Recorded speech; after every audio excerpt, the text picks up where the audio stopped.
Hello दोस्तों, जय मसीह की आप सभी को इस नए वीडियो में आप सभी का स्वागत है।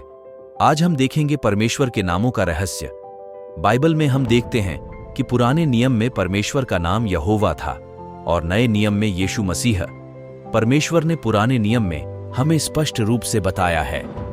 यशायाह 43:11 में बताया कि मैं ही यहोवा हूं और मुझे छोड़ कोई उद्धार करता नहीं। यशायाह 43:13 में लिखा है कि मैं ही ईश्वर हूं और भविष्य में भी मैं ही हूं। मेरे हाथ से कोई छुड़ा ना सकेगा। जब मैं काम करना चाहूं तब कौन मुझे रोक सकेगा। और निर्गमन में 3:15 में लिखा है कि सदा तक मेरा नाम यहोवा रहेगा और पीढ़ी पीढ़ी में मेरा स्मरण इसी से हुआ करेगा।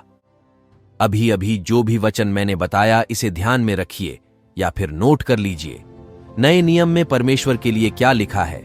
प्रेरितों के काम उसका 4 अध्याय उसकी 12 आयत में किसी दूसरे के द्वारा उद्धार नहीं, क्योंकि स्वर्ग के नीचे मनुष्यों में और कोई दूसरा नाम नहीं दिया गया जिसके द्वारा हम उद्धार पा सकें। और इब्रानियों का 13 अध्याय उसका 8 पद में लिखा है, यीशु मसीह कल और आज और युगानुयुग एक सा है। पुराने नियम में कहा गया था परमेश्वर का नाम यहोवा रहेगा और सदा तक रहेगा। फिर नए नियम में बाइबल बताती हैं कि यीशु के नाम से ही सब बचाए गए और यीशु नाम के अलावा कोई दूसरा नाम नहीं दिया गया और युगानुयुग एक सा है। हम देखते हैं कि नए और पुराने नियम में हमें विरोधाभास देखने को मिलता है, जबकि हम जानते हैं कि यीशु मसीह और यहोवा एक ही हैं। चलिए इसको थोड़ा गहराई से सीखते हैं। जब हम बाइबल में पढ़ते हैं यीशु मसीह युगानुयुग एक सा है, इसका मतलब ये नहीं कि उसका नाम नहीं बदलेगा। फिर आप सोच रहे होंगे कि परमेश्वर का नाम कैसे बदलेगा। युगानुयुग एक सा का मतलब है कि परमेश्वर का सार कभी नहीं बदलेगा, उसका गुण कभी नहीं बदलेगा। दूसरे शब्दों में हम कह सकते हैं कि परमेश्वर परमेश्वर ही रहेगा, वो शैतान नहीं बनेगा, और शैतान शैतान ही रहेगा, वो परमेश्वर नहीं बनेगा। परमेश्वर की बुद्धि, परमेश्वर की चमत्कारिकता, परमेश्वर की धार्मिकता और परमेश्वर का प्रताप कभी नहीं बदलेंगे। उसका सार और उसका स्वरूप कभी नहीं बदलेगा। किंतु जहां तक उसके कार्य की बात है, वह हमेशा आगे बढ़ रहा है, हमेशा गहरा होता जा रहा है, क्योंकि वह हमेशा नया रहता है और कभी पुराना नहीं पड़ता। हर युग में परमेश्वर एक नया नाम अपनाता है, हर युग में वह नया कार्य करता है और हर युग में वह अपने सृजनों को अपनी नई इच्छा और नया स्वभाव देखने देता है। विभिन्न युगों में परमेश्वर को अलग अलग नाम से जानते हैं। व्यवस्था के युग में परमेश्वर का नाम यहोवा था और अनुग्रह के युग में यीशु मसीह हैं। लेकिन इससे फर्क नहीं पड़ता कि उसका नाम कैसे बदलता है, यह हमेशा केवल मानव जाति को बचाने के लिए ही बदलता है। उदाहरण के लिए व्यवस्था के युग में परमेश्वर का नाम यहोवा था और यहोवा का नाम धारण करके और उसके द्वारा घोषित नियमों और आज्ञाओं पर टिके रहकर लोग परमेश्वर का आशीर्वाद और दया प्राप्त कर सकते थे।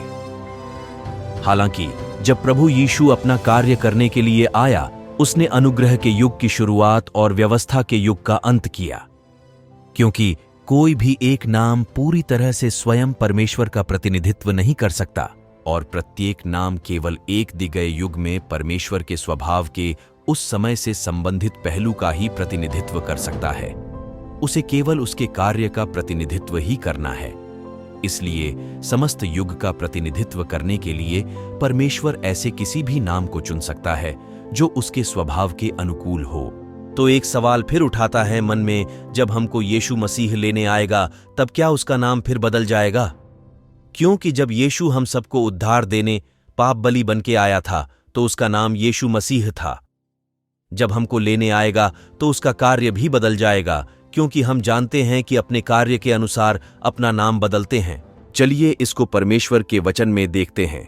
प्रकाशित वाक्य 3 अध्याय उसका 12 पद में भविष्यवाणी लिखा है, जो जय पाए उसे मैं अपने परमेश्वर के मंदिर में एक खंभा बनाऊंगा और वह फिर कभी बाहर न निकलेगा, और मैं अपने परमेश्वर का नाम और अपने परमेश्वर के नगर अर्थात नए यरूशलेम का नाम, जो मेरे परमेश्वर के पास से स्वर्ग पर से उतरने वाला है, और अपना नया नाम उस पर लिखूंगा।